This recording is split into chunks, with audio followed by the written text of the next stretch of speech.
दिवाली की सफाई सुनते ही टेंशन हो जाता है। कपड़े, किचन, फर्नीचर, लगता है सब एक साथ कैसे हो पाएगा। नमस्ते दोस्तों, मैं हूं मोनिका और आज के इस वीडियो में मैं आपके साथ शेयर कर रही हूं 10 सिंपल और इफेक्टिव क्लीनिंग टिप्स जो आपकी दिवाली की सफाई बहुत आसान और स्ट्रेस फ्री बना देंगे। इन टिप्स की मदद से आप अपना घर बिना थकावट के जल्दी साफ कर पाएंगे और फेस्टिवल के लिए रेडी कर पाएंगे। तो चलिए बिना देरी करते हुए वीडियो की शुरुआत करते हैं।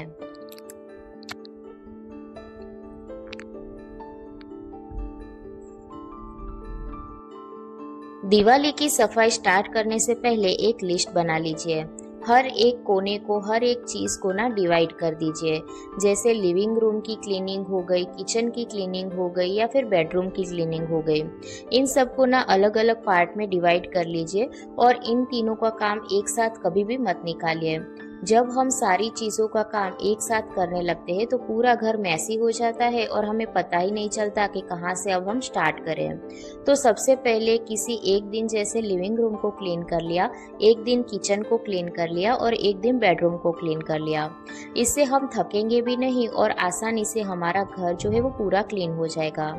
जैसे यहाँ पर मैं किचन में कौन कौन सी चीजें हैं उसे क्लीन करना है, लिविंग रूम में कौन सी चीजों को क्लीन करना है, इन सब की भी एक लिस्ट बना लेती हूँ। जैसे कि पर्दों को वॉश करना है, कुशन कवर को वॉश करना है, सारी डेकोरेटिव आइटम को क्लीन करना है, किचन में जैसे किचन ट्रॉली को क्लीन करना है या फिर बेडरूम में वार्डरोब को क्लीन करना है। ये सारी मैं लिस्ट बनाकर रख लेती हूँ। क्लीनिंग स्टार्ट करने से पहले हमेशा स्पेस को खाली कर लीजिए। जैसे आपने कोई भी फोटो फ्रेम्स लगाई है या फिर डेकोरेटिव की आइटम लगाई है, सारी चीज़ों को निकाल लीजिए। इससे क्या होगा ना, हमें क्लीनिंग करने में आसानी हो जाएगी। और जो सारी चीज़ें आप निकाल रहे हैं उसमें से अलग कर लीजिए, जैसे कि कौन सी चीज़ आप वॉश कर सकते हैं, कौन सी चीज़ों को आपको सिर्फ कपड़े से साफ करना है। जैसे अगर वुडन की फोटो फ्रेम है तो उसे हम पानी से वॉश नहीं कर सकते, तो उनको ना मैं माइक्रोफाइबर क्लॉथ की मदद से क्लीन कर लेती हूँ। और जो सारी चीज़ें वॉशेबल है जैसे टेडी बियर हो गया या फिर आर्टिफिशियल प्लांट हो गए, उनको ना मैं माइल्ड शैम्पू के अंदर वॉश कर लेती हूँ और पहले ही ड्राई होने के लिए छोड़ देती हूँ, क्योंकि जब तक हमारी क्लीनिंग होती है तब तक वो ड्राई हो चुके होते हैं। क्लीनिंग हमेशा टॉप टू बॉटम कीजिए, जैसे ऊपर से स्टार्ट करना है और फिर हमें नीचे फ्लोर की क्लीनिंग करनी है। इससे क्या होगा ना कि जब हम ऊपर से कचरा नीचे गिराएंगे तो फिर से हमारा फ्लोर गंदा नहीं होगा। तो हमें पहले ऊपर की जो भी सारी सीलिंग वगैरह है, फैन है, उनको क्लीन कर लेना है। उसके बाद ही हमें जो नीचे की चीजें है फ्लोर वगैरह पे, उसको क्लीन करना है ताकि वो वापस से गंदी ना हो। फैन को क्लीन करने के लिए मैंने माइक्रोफाइबर क्लॉथ का यूज किया है। इसकी मदद से अच्छी तरीके से क्लीनिंग हो जाती है। मैं टाइम टू टाइम फैन को क्लीन करती रहती हूँ, इसलिए इतना ज्यादा गंदा नहीं है फैन। किचन की क्लीनिंग स्टार्ट करने से पहले ना खाना बना लीजिए। जैसे अगर घर में छोटे बच्चे हो तो उनको ज्यादा भूख लगती रहती है, तो अगर आप किचन पहले क्लीन करने लग जाएंगे तो उसमें बहुत ज्यादा टाइम लग जाता है और फिर सारी चीजों को बीच में छोड़कर खाना बनाना हमें पसंद भी नहीं आता। तो आप ना पहले कुकिंग कर लीजिए और उसके बाद ही किचन को क्लीन कीजिए, ताकि आपका काम जो है वो एक साथ हो जाए और आपको स्ट्रेस भी ना हो खाना बनाने का।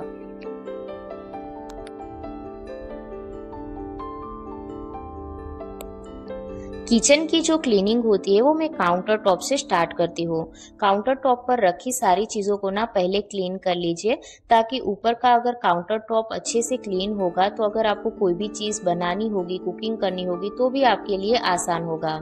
तो यहाँ पर ना मैं जो सारी चीजें हैं उनको हटाने के बाद उसको अच्छी तरीके से वाइप कर देती हूँ। जैसे ये रैक है वो वुडन का है, इसलिए मैं इसको वॉश नहीं कर रही हूँ, लेकिन अगर आपका रैक मेटल का हो तो आप उसे वॉश कर सकते हैं।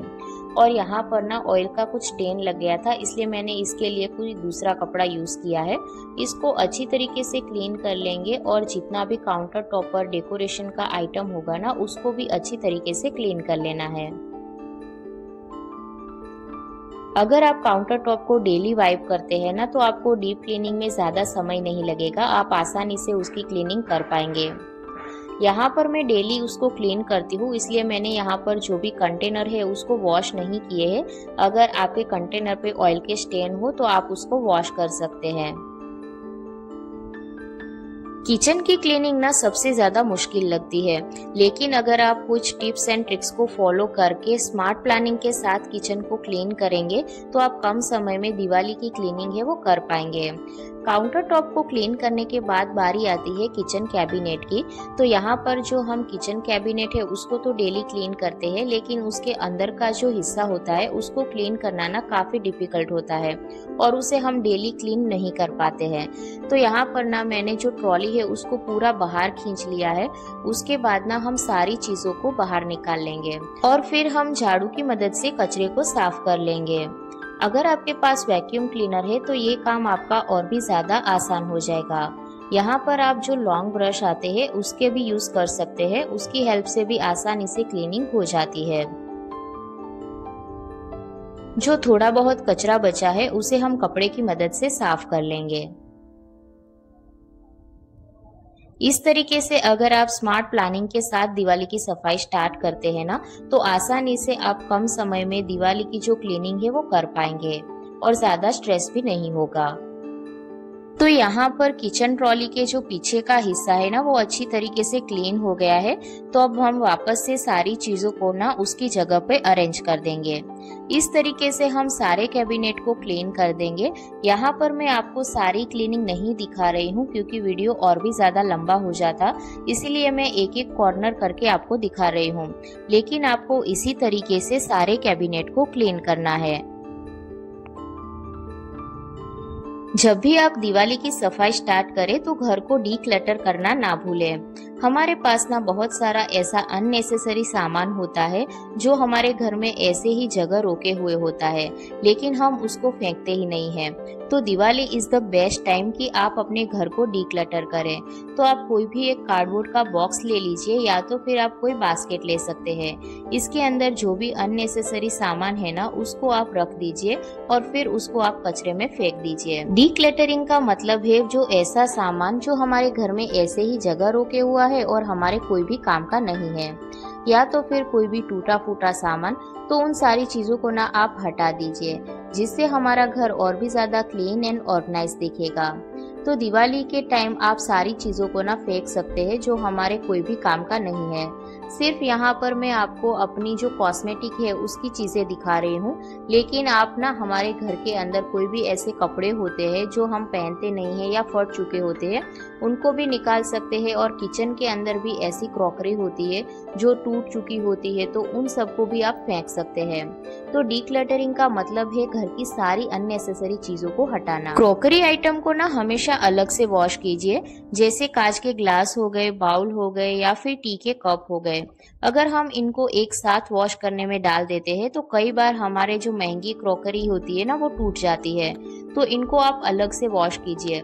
अगर आपके पास डिश वॉशर है तो आपका काम और भी ज्यादा आसान हो जाएगा, लेकिन अगर आप हाथों से वॉश कर रहे हैं ना तो इनको अलग से वॉश कीजिए और अलग से ड्राई होने के लिए छोड़ दीजिए।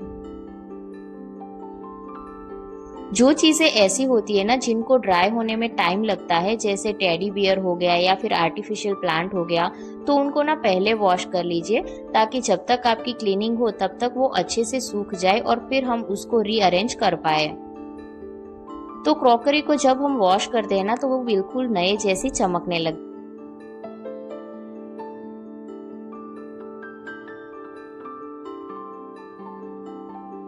है।